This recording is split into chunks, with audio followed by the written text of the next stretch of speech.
Napoleon Hill interviewed 500 of the most successful people who ever lived.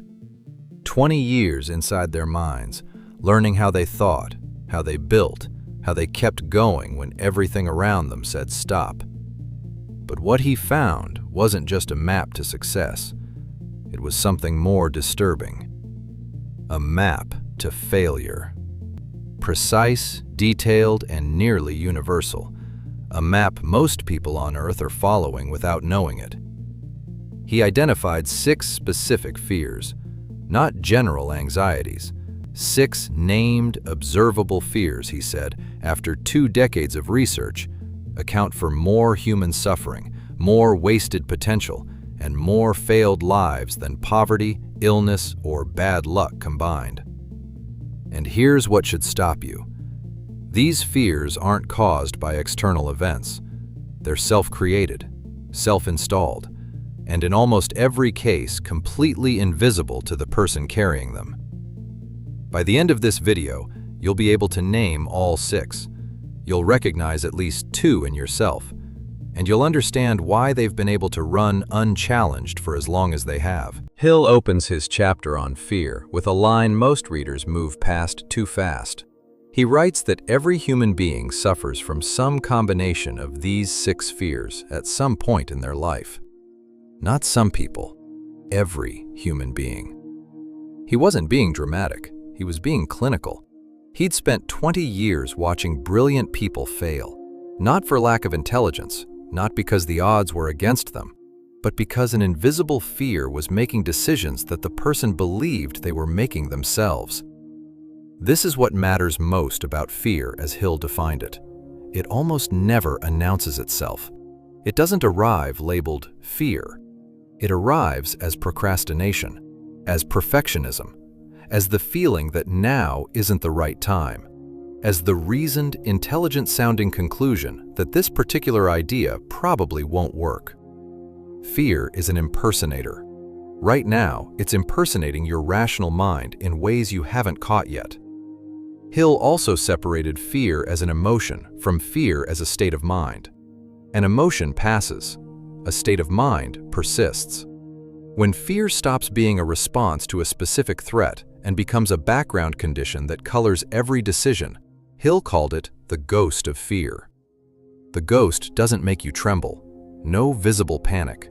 It just makes you smaller, narrows the decisions you'll consider, shortens the horizon, makes the life you were capable of feel like a risk not worth taking. He said the ghost is more dangerous than the emotion, because fear you can feel, you can at least examine. The ghost runs below awareness, quietly, constantly. So what are these 6 fears? Where did they come from? What do they actually cost? Part 2. The 6 fears, one by one. Hill named the 6 basic fears in the order he most commonly observed them. Here's each one as it actually shows up in a life, not as an abstraction. Fear number 1, the fear of poverty. Hill considered this the most destructive on the list, not because poverty is the worst thing that can happen to someone, but because the fear of it warps decision-making so thoroughly that it blocks the very actions most likely to produce financial security. The person afraid of poverty doesn't take calculated risks. They accept conditions they know are wrong because uncertainty feels more dangerous than the familiar suffering of staying put. They work jobs they hate, stay in financial arrangements that drain them, avoid opportunities that would require stepping into the unknown. The fear shows up in recognizable patterns, a kind of flatness, an unwillingness to care, because caring and then losing feels worse than never trying. Endless postponement of financial decisions, because a wrong move feels catastrophic.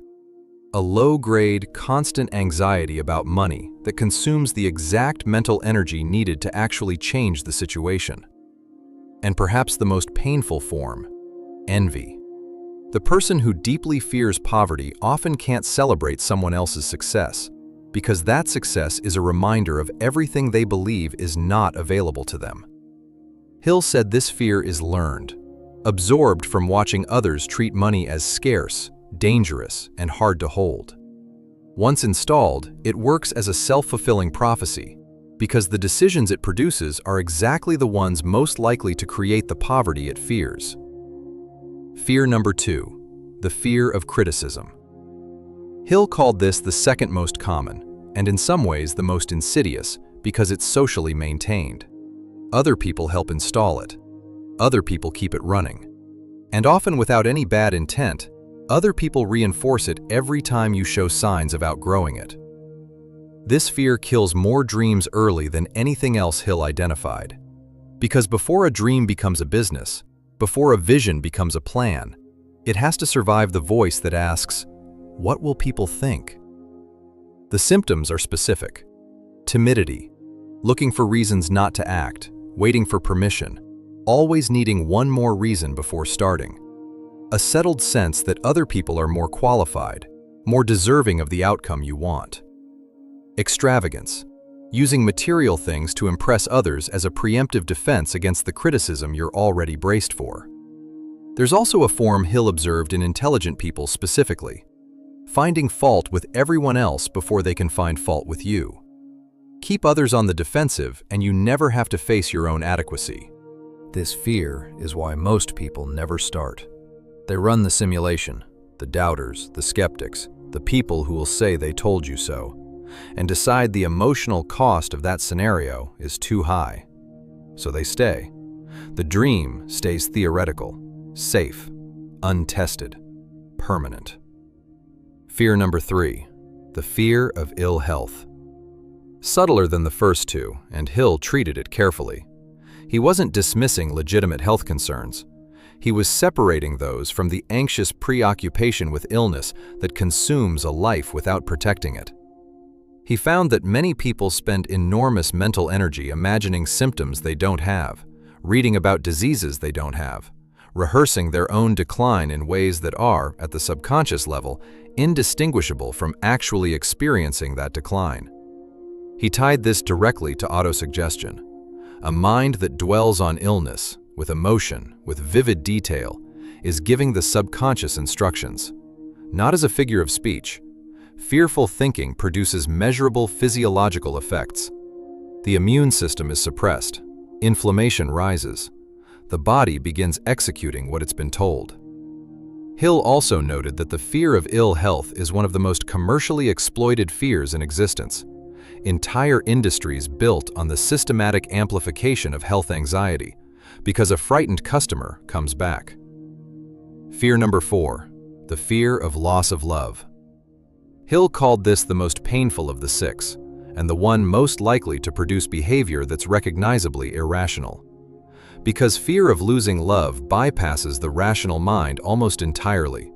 It operates at the level of primal need, and it makes people do things that, in any calmer moment, they'd see clearly as self-defeating. Jealousy, possessiveness, the need to control, the inability to allow someone freedom without reading it as a signal, the willingness to shrink yourself, abandon your goals, become someone you don't recognize, because the alternative is the possibility of being alone. Hill found this fear running underneath decisions that look, on the surface, like they're about something else. The person who doesn't pursue their ambition because their partner might feel threatened. The person who self-sabotages a relationship because the risk of eventual loss feels more real than the possibility of something lasting. This fear doesn't protect love, it chokes it. The control, the jealousy, the constant anxiety. Those behaviors tend to create the very conditions most likely to drive away what they were trying to hold on to. Fear number 5, the fear of old age. This one is different because it targets time directly. The awareness that the clock is running, that certain windows are narrowing, and that physical decline is already in progress, not waiting in the future. Hill saw 2 responses. In some people, this fear creates urgency, a clarifying, productive sense that time is finite and should be used on purpose. In most people, it produces paralysis, the feeling that it's already too late, that the best years have passed, that any serious attempt now would only highlight how much time was wasted before. The second response is the one that does the damage, because the person who believes it's too late starts making decisions that match that belief. They stop investing in growth, Stop taking risks. Settle into a managed decline. Not because decline is inevitable, but because believing it is makes action feel pointless. Hill noted that many remarkable things in human history were accomplished by people in the second half of their lives. Carnegie's greatest philanthropic work came after retirement. Edison's most productive decade was his 60s. Hill published Think and Grow Rich at 54, after almost 30 years of preparation. The fear of old age isn't a response to reality. It's a story about reality. And stories can be looked at directly if you're willing to question what's holding them up. Fear number 6, the fear of death. Hill gave this more depth than the others because it's the only fear on the list that can't be resolved by external action. You can't work your way out of death, can't optimize around it. But unexamined, fear of death produces its own kind of diminished life, one where the awareness of mortality becomes not a clarifying fact, but a paralyzing one. The person afraid of dying often ends up afraid of fully living too, because living fully requires risk, and risk means potentially losing what time is left. Hill's position wasn't purely religious. He argued the fear of death is largely learned, installed by others, reinforced by culture, kept alive by the refusal to look at it directly. He said, "No one who has actually sat with the question, who stayed with it long enough to move past the initial panic, has concluded that the fear of death is useful." What people tend to find on the other side of that examination is that mortality gives life its weight, and that weight is not a burden if you understand what to do with it. Hill was precise about origins, and his answer is both simple and hard to sit with. They come from other people.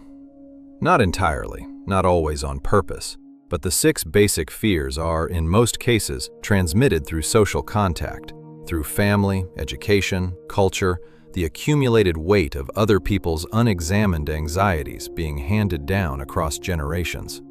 A child growing up in a household where money is treated as scarce and dangerous will absorb the fear of poverty, not because money actually is dangerous, but because the emotional charge around the subject has been high enough, repeated enough, to bypass conscious evaluation entirely. The child doesn't decide to fear poverty. They take it in the way they take in language, through immersion, repetition, the emotional climate of the people they trust most. A child who is regularly criticized or dismissed, or who watches a parent live in constant fear of what others think, will develop the fear of criticism as a baseline operating condition, not as a response to anything specific, as a permanent posture. By adulthood, it feels like personality. It feels like a realistic reading of how the world works. It is neither.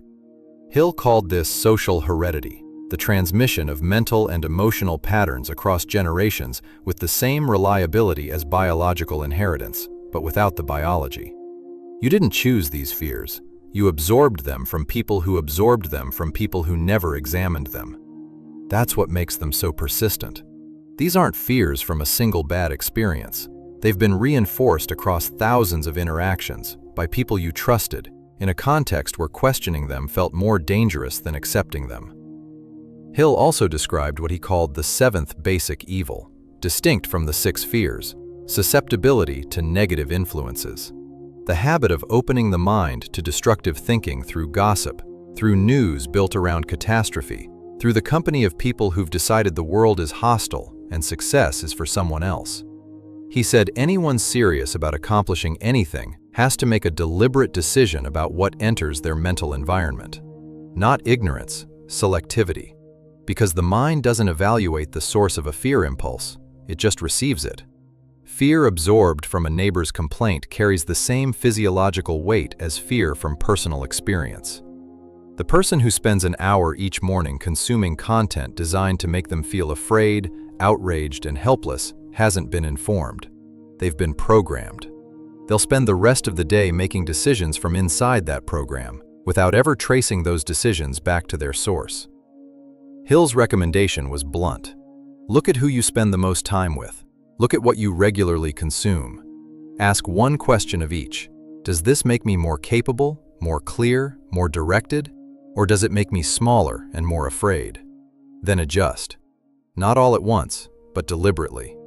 Hill wasn't a pessimist. He documented the fears with precision, not to overwhelm people, but to give them what no fear can survive: direct examination. He believed that a fear brought fully into view, named, traced back to its source, loses most of its power on the spot. Not all of it, but most. Because fear runs on being unnamed, on being confused with reason, on being mistaken for a sober assessment of the situation. Look at it directly, and it starts to shrink. His prescription had 3 parts, not a framework, a practical dismantling procedure refined over 20 years. First, name the fear, specifically. Which of the 6 is running in this particular situation, in this specific decision? Is the reason you haven't started actually a reasoned reading of the risks? Or is it the fear of criticism dressed as prudence? Is the reason you haven't asked for what you want actually strategic? Or is it the fear of loss dressed as consideration for others? Is the reason you've postponed your most important goal actually about timing? Or is it the ghost of old age telling you the window has already closed? Most people spend their entire lives inside fears they've never named, so they've never been able to question them. The fear stays powerful because it's always been allowed to look like something else. Name it, and it loses that cover. It becomes something you can actually look at. Second, trace it back. Where did this belief come from? Who first taught you this particular thing was dangerous? At what age? Was that a context where the conclusion was actually reasonable, and has it just never been updated since? A fear that was a sensible adjustment at 9 may be doing serious damage at 40. The 9-year-old who learned not to stand out because standing out meant ridicule was adapting rationally to their environment. The 40-year-old, still unable to share their work, still unable to step into visibility, is being run by a child's solution inside an adult's life. Third, replace the fear with a specific purpose. Hill returned to this repeatedly because he believed the mind can't serve 2 competing masters at once. A mind fully occupied with a clear, emotionally charged purpose has no room for fear.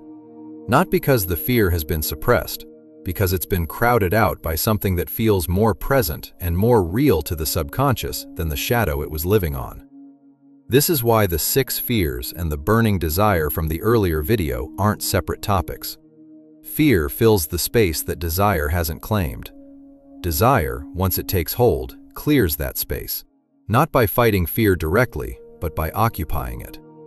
Hill also prescribed a practice he called self-analysis, a set of questions designed to surface fears operating below awareness. He included the full inventory in Think and Grow Rich. The instructions were simple. Answer in writing, without softening anything for your own comfort. Because the fear of seeing yourself clearly is one of the most debilitating on the list.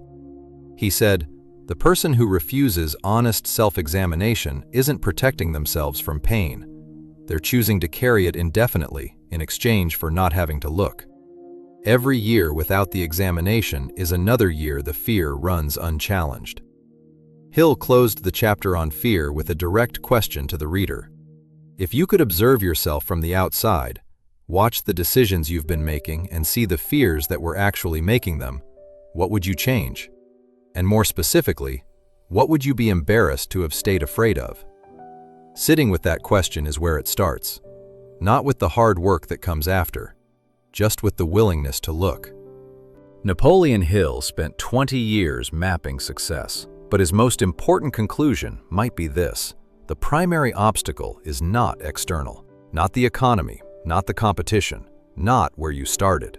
It's the 6 basic fears. Running quietly, looking like reason, making the decisions of a lifetime while the person believes they're in control. Look at your own life for a moment. The thing you've been meaning to start, the conversation you've been avoiding, the risk you've been calling impractical, the version of yourself you've been planning to become once conditions are right. Which of the 6 is behind that? Because it's one of them. It always is. And the fact that you can now name it, that you can look at the decision made on your behalf and say, that is fear of criticism, or that is fear of poverty, or that is the ghost of old age telling me I've already missed it. That is where the hold starts to loosen.